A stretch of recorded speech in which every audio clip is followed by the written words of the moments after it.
પ્રેમજીભાઈ સાકરિયા, લાખાજીરાજ શાક માર્કેટમાં દુકાન સ્થળો. પ્રેમજીભાઈ, ખાસ કરીને હવે રિનોવેશન કરવાનું આવ્યું ને તમને પણ થોડા સોંપવામાં આવે છે, શું કહેશો?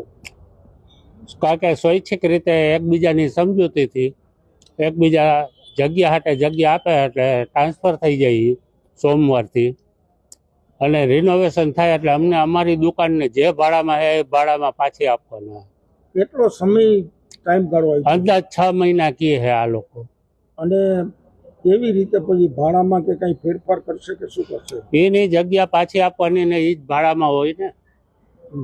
શું તમને લાગે છે કે રિનોવેશન કર્યા પછી પાછો એક વખત જુબેલી શાક માર્કેટનો જમાનો આવશે લાખાજીરાજ? આમાં તો એક જ વાત છે કે જો આ માર્કેટનો જમાનો તો અત્યારે 50% ઉપર તો એવું છે કે ફોન ઉપર જ અમે માલ મોકલી. રેગ્યુલર ગ્રાહક તો મહિનામાં એકાદી વાર આવતા હોય બિલ દેવા કે એવી રીતે, એ જ, બાકી તો આવતા નથી. ને બીજું એ છે કે પરા બજાર ધર્મેન્દ્ર રોડ 2 રિક્ષા માટે વનવે છે, તો પેસેન્જર રિક્ષા ન આવવા દે તો વૃદ્ધ માણસને આવવામાં તબલ પડે એટલે એ ફોન કરીને મગવી લે. શું લાગે છે ધંધામાં આવે? ધંધામાં કોઈ ફેરફાર ન થાય, કારણ કે આ જીવન જરૂરિયાત વસ્તુ છે, જે જોઈ જોવાની જ છે. એમાં કાંઈ કરકસર હલાવી નથી. ખાવામાં કરકસર નહીં હાલે, પહેરવા ઓઢવામાં હાલે.